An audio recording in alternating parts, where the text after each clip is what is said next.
요즘 암이 점점 늘고 있다는 이야기들이 많은데요. 암에 영양제를 활용할 수 있나요?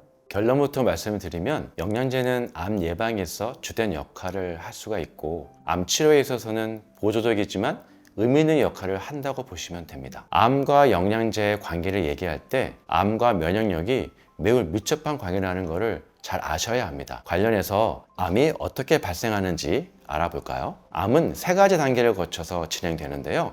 간단히 말씀드리면 첫 번째 단계는 암 유발 개시 단계예요. 이 단계에서는 정상세포의 성장과 분열을 조절하는 유전자가 있는데 발암 요인에 의해 암 유전자로 변형이 되지요. 그렇다고 해서 바로 암세포가 생기는 건 아닙니다. 두 번째는 암 발생 촉진 단계입니다. 종양 촉진제와 같은 요인이 지속적으로 작용하면서 암세포 발생을 촉진해서 양성 종양이 되는 거죠. 아직도 이 단계는 암은 아닙니다. 세 번째 단계는 암 진행 단계입니다. 이 단계에서는 암 유전자 돌연변이가 더 많이 발생하고 암 억제 유전자가 기능을 상실해서 돌연변이를 복귀하지 못하면서 결국 악성 종양으로 진행이 됩니다. 다시 말해서 암 유전자가 생겼다고 해서 바로 악성 종양으로 발전하는 것은 아니고 그 과정에서 치유될 수 있는 시간과 기회가 많다는 의미입니다. 면역력이 높을수록 암으로 가는 각 단계를 억제하거나 암세포를 제거할 수 있기 때문이에요. 면역력을 높일 수 있는 영양제는 암 예방과 치료에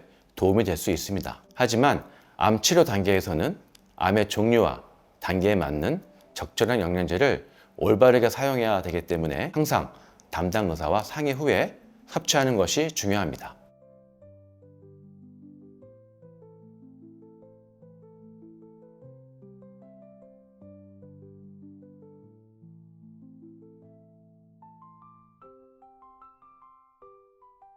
암에 도움을 주는 영양제, 보충제들은 어떤 것들이 있을까요?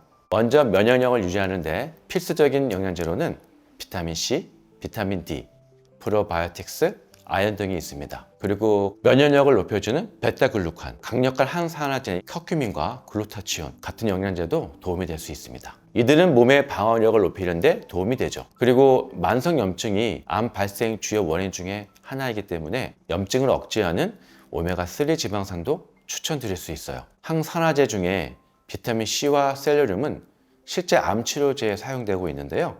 이 경우에는 병원에서 정맥 주사로 투여합니다. 하지만 환자의 상태에 따라 위험할 수 있기 때문에 반드시 상의한 후에 영양제를 섭취해야 합니다. 몇 가지 예를 들면 일부 연구에서 폐암 악화와 연관이 있다는 보고도 있고요. 방사선 치료 중에 항산화제가 치료 효과를 방해할 수도 있고요. 프로바이오틱스는 면역이 급격히 저하된 환자에게 감염 위험을 높일 수가 있어요. 글루타치온은 과도하게 활성화되면 암세포 성장에도 기여할 수 있는 우려도 있습니다. 사실 무엇보다도 암 예방이 가장 중요한데요. 영양제뿐만 아니라 균형 잡힌 식사, 적절한 운동 등 종합적인 건강관리가 암 예방을 위해 꼭 필요하다는 점 강조드리고 싶습니다.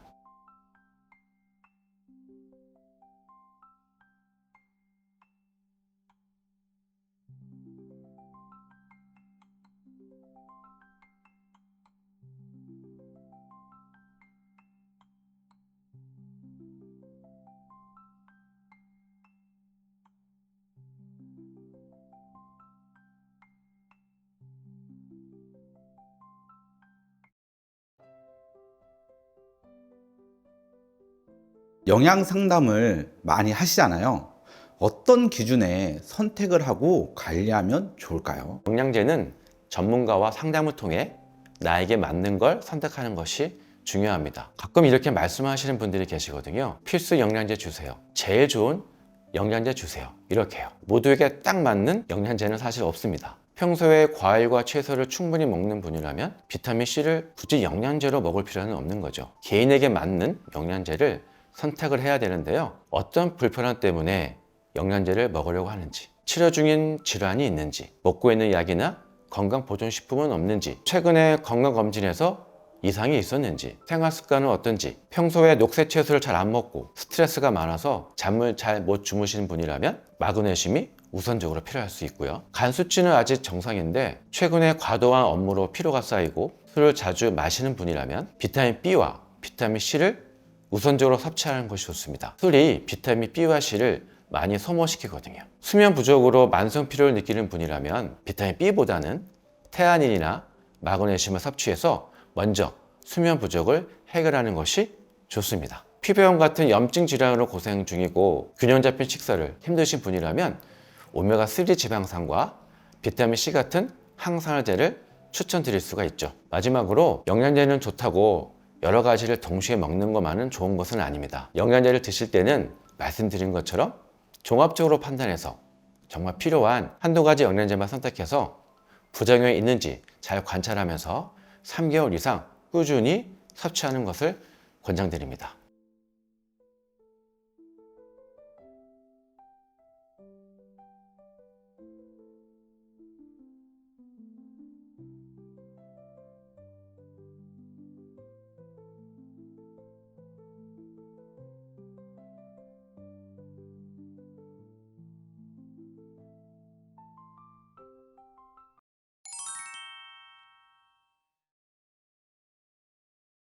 약사님, 유산균 하면 제일 궁금한 질문. 좋은 유산균이 장까지 많이 살아가기 위해서 아침 공복에 먹어야 할까요? 아니면 식후에 먹어야 할까요? 알려주세요. 맞아요. 제일 궁금해하는 질문인데요. 유산균은 위산이 약하기 때문에 위산이 없는 타이밍에 먹는 것이 가장 좋습니다. 언제 위산이 없을까요? 바로 공복 상태입니다. 공복이라는 건 어떤 상태를 말하는 걸까요? 식전 1시간 이상, 식후 2시간 이상을 말합니다. 공복 중에서도 언제가 가장 위산이 적을까요? 첫 식사 전 공복 상태입니다. 전날 마지막 식사 이후부터 그 다음날 첫 식사까지 가장 오랜 시간 동안 공복을 유지했기 때문이죠. 반대로 언제가 가장 안 좋을 타이밍일까요? 음식물과 같이 유산균을 섭취하는 겁니다. 왜냐하면 음식물이 소화될 때까지 유산균이 위장에 갇혀서 위산의 공격을 계속 받기 때문이죠. 하지만 요즘 나오는 유산균 제품들은 위산에 대해서 저항성도 높고 균 자체 보호 껍질도 있기 때문에 혹 식후에 섭취하더라도 매일 빠짐없이 꾸준히 섭취하는 것이 더 중요할 수 있습니다.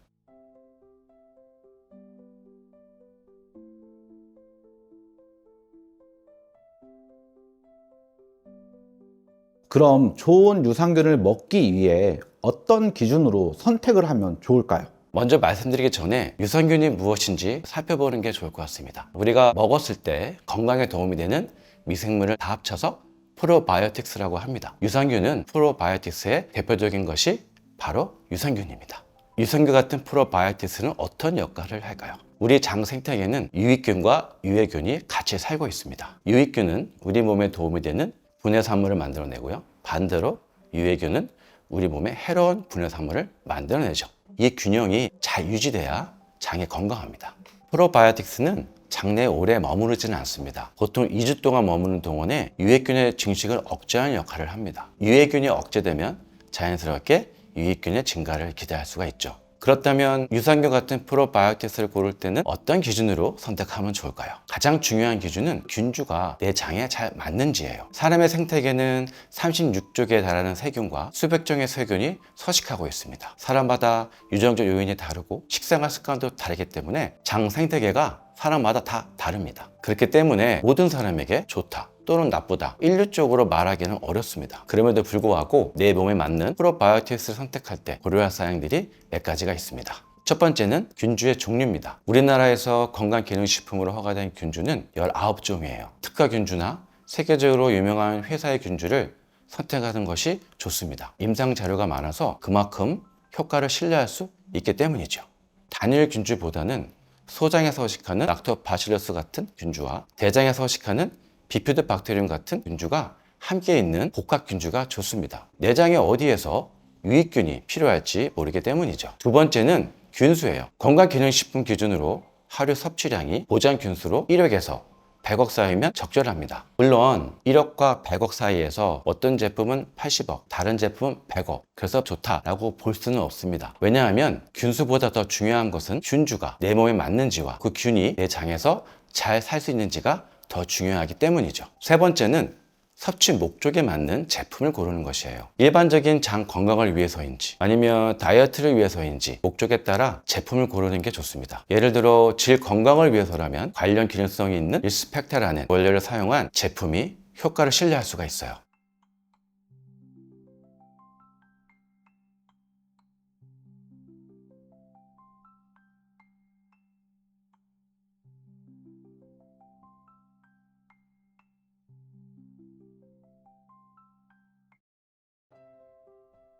유산균을 섭취할 때 조심해야 하는 부분들도 있을까요? 일반적으로는 유산균은 매우 안전한 영양제이기 때문에 가급적 공복에 섭취한다 정도로만 기억하셔도 될 것 같습니다. 그 외에 참고할 만한 4가지 주의사항이 있는데, 첫 번째는 간염성 질환을 치료하기 위해 항생제를 장기간 복용할 때가 있습니다. 이때는 항생제가 장내 세균들을 죽이면서 유익균과 유해균의 균형을 깨트릴 수가 있어요. 설사가 생길 수도 있고 면역력도 떨어질 수 있죠. 그래서 항생제를 오래 복용하거나 복용 후에 설사 같은 증상이 발생되면 유산균을 섭취해서 장내 균형을 꼭 회복해야 됩니다. 이때는 항생제의 혈중 농도가 가장 낮을 때 유산균을 섭취하는 것이 효과적이에요. 예를 들어서 항생제를 하루 3번 복용한다면 유산균을 항생제와 2시간 이상 차이를 두고, 하루 2번 복용한다면 4시간 이상을, 하루 1번 복용한다면 항생제와 10시간 이상 차이를 두고 유산균을 섭취하는 것이 좋습니다. 두 번째로 주의해야 할 점은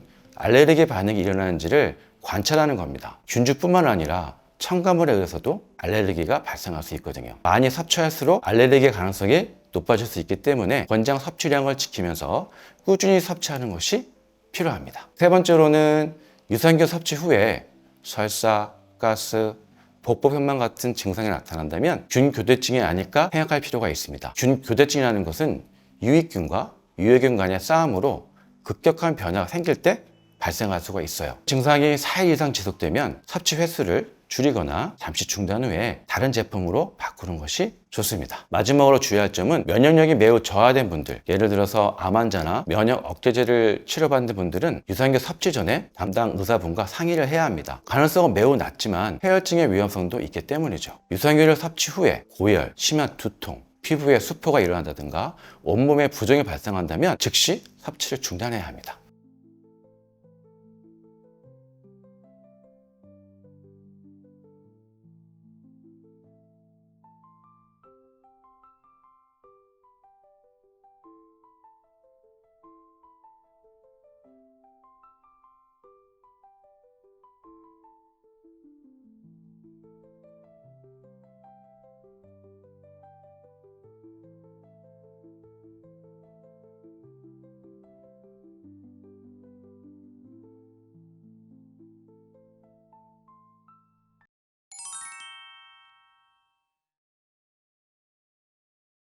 약사님, 몸에 좋은 영양제들이라고 하더라도 간을 손상시키는 것들도 있다고 하던데 어떤 영양제들을 조심해야 할까요?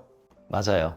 영양제가 간에 미치는 영향을 잘 살펴보아야 합니다. 보통 간 건강에 문제가 없고 권장량만 지켜서 섭취한다면 크게 걱정할 필요는 없지만, 과하게 섭취하거나 간 건강에 안 좋은 경우는 알아두어야 할 내용이 있어요. 간은 몸에서 정말 중요한 역할을 하죠. 간으로 들어오는 물질을 분해하여 해독하고 특정 물질을 합성하는 대사 기능이 있고 특정 물질을 저장하는 기능이 있습니다. 그런데 간이 감당할 수 없을 만큼 많아지면 유해한 물질이 쌓여서 간 손상이나 독성 문제가 생길 수가 있어요. 이렇게 간에 부담을 줄 수 있는 영양제들이 무엇인지 알아보죠. 먼저 건강기능식품인 국내 제품은 신뢰할 수 있지만 해외 제품은 조심해야 합니다. 해외 제품은 국가 허가를 받은 게 아니어서 기능성과 안전성의 검토가 충분하지 않을 수 있어요. 대표적으로 헬스 보충제와 허브 제품이 있습니다. 머슬 빌더나 아나볼릭 같은 표현을 표기하거나 홍보하는 헬스 보충제, 생소한 허브 원료들로 구성된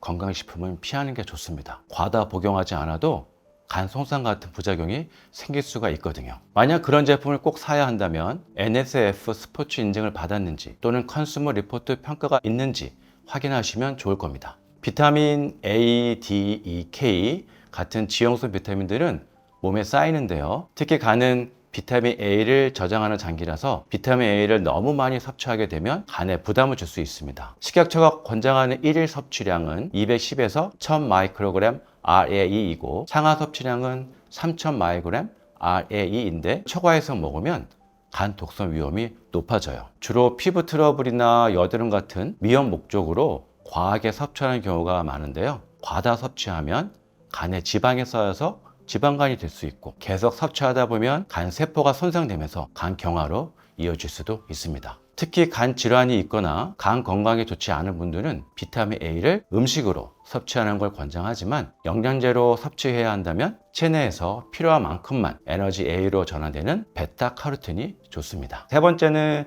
비타민 B3인데요. 에너지 대사에 중요한 역할을 해서 대부분의 종합 영양제에 들어갑니다. 보통 1일 10에서 50mg 정도는 문제가 없고요. 다만 고지혈증 치료 목적으로 2000mg까지 복용하는 경우는 정기적인 간 검사가 필요합니다. 고용량을 오래 복용하면 지방간과 간염증을 유발해서 간 수치가 상승하고 간 경화로 진행될 수 있기 때문이죠. 네 번째는 녹차 추출물입니다. 체지방 감소 목적으로 많이 드시는데요. 1일 카테킨 300mg 정도 섭취는 괜찮지만 3배 이상 먹으면 간에 부작용이 생길 수가 있어요. 카테킨은 과다 섭취 시 산화 스트레스를 일으켜서 간 세포가 손상되거나 간 기능이 떨어지고 급성 간염으로 이어질 수 있습니다. 다섯 번째는 홍국인데요. 홍국은 모나콜리 K라는 성분이 들어있는데 이 성분이 간에서 대사될 때 간에 부담을 줄 수 있고 모나콜린 K가 근육 손상을 일으키고 그 부산물이 간으로 들어가면 간에 불이가 될 수 있어요. 대부분의 제품들이 1일 섭취량이 4mg 정도인데 1일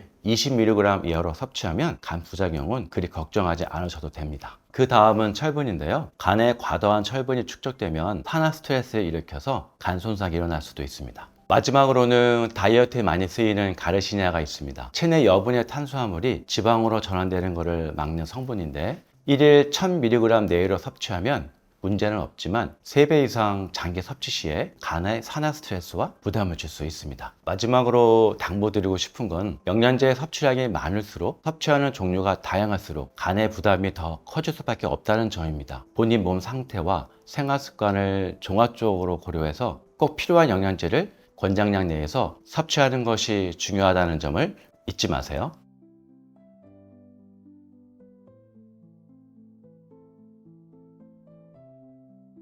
간이 망가졌을 때 나타나는 증상들도 같이 알려주세요. 간 손상은 1차적으로 간 수치로 확인하는 것이 가장 확실한 방법입니다. 다만 대표적인 증상만으로 간염 여부를 알게 될 때는 이미 상태가 꽤 진행된 경우라서 검진이 중요하죠. 간에 문제가 생겼을 때는 급성과 만성으로 나누어 설명할 수 있는데요. 급성 간염은 몇 주 내로 증상이 빠르게 나타나는데 초기에는 발열, 근육통, 심한 피로감, 구역질과 구토가 발생할 수 있습니다. 진행되면 대표적인 증상인 황달이 나타나는데 소변이 짙어지고 대변이 회색빛을 띠기도 하죠. 이와는 다르게 만성 간염은 6개월 이상 지속되는 간염으로 초기에는 별다른 증상이 없거나 피로감이나 식욕 저하 정도라서 간염으로 인지하기가 어려워요. 시간이 지나 오래 진행되면 지속적인 피로감, 전신쇠약, 근육과 관절 통증이 생겨서 몸을 움직이기가 힘들어질 수도 있습니다. 이 단계에서도 간염을 인지하지 못해 말기로 가게 되면 황달, 복수, 다리 부종, 간성 뇌병증 등 심각한 증상들로 이어질 수도 있고요. 이렇듯 대표 증상만으로 간염을 초기에 알아채기는 어려울 수가 있기 때문에 정기 검진이 중요합니다. 예전보다 피로감이 더 심하게 지속되고 소화가 잘 안 되는 느낌이 들면 가까운 병원에 가서 확인 차원에서 진료를 받아보시는 것이 좋습니다.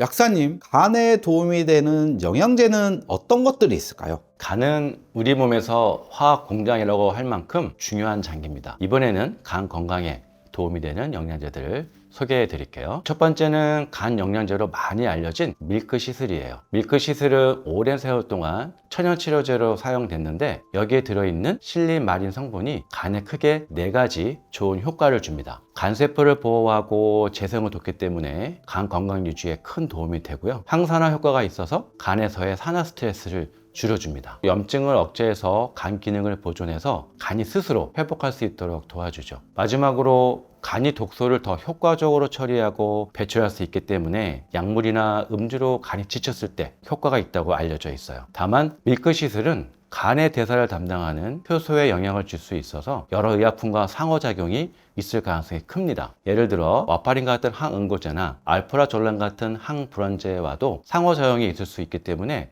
이러한 약을 복용 중인 경우에는 상호작용 여부를 꼭 확인해 주세요. 두 번째로는 커큐민입니다. 커큐민은 여러 유용한 작용을 통해 간을 보호하고 기능이 유지되도록 도와줍니다. 즉 항산화 작용으로 산화 스트레스로부터 간 손상을 막고 항염 작용으로 염증성 간 질환에도 유용하게 쓰일 수가 있어요. 지방 축적을 줄여 지방간을 예방하고 글루타치온 생성을 촉진해 해독 기능도 지원해 줍니다. 세 번째는 유산균입니다. 유산균이 간에 도움이 되는 이유는 간과 장이 서로 영향을 주고받는 아주 밀접한 관계이기 때문이에요. 장 건강이 나빠지면 장내 독소와 염증성 물질들이 장벽을 통과해서 간염을 일으킬 수가 있어요. 반대로 간의 해독 기능이 떨어지면 해독되지 않는 독소 물질이 장으로 배출되어 장 건강에 해를 줍니다. 그래서 장 건강을 지키면 간 건강도 좋아질 수가 있죠. 네 번째는 기타 항산화제들인데요. 비타민C는 산화 스트레스를 줄여서 간세포 손상을 막아주고 간에서 철분 대사와 면역 기능에 도움을 주는 필수 항산화제죠. 셀레름도 글루타치온과 함께 간 건강 유지에 도움을 줄 수가 있습니다. 마지막으로 비타민 B군인데요. 비타민 B군은 에너지 대사와 해독 작용을 돕고 간세포 보호와 재생을 도와줘서 간이 제대로 기능할 수 있도록 지원해주는 간 건강에 꼭 필요한 영양소이고요.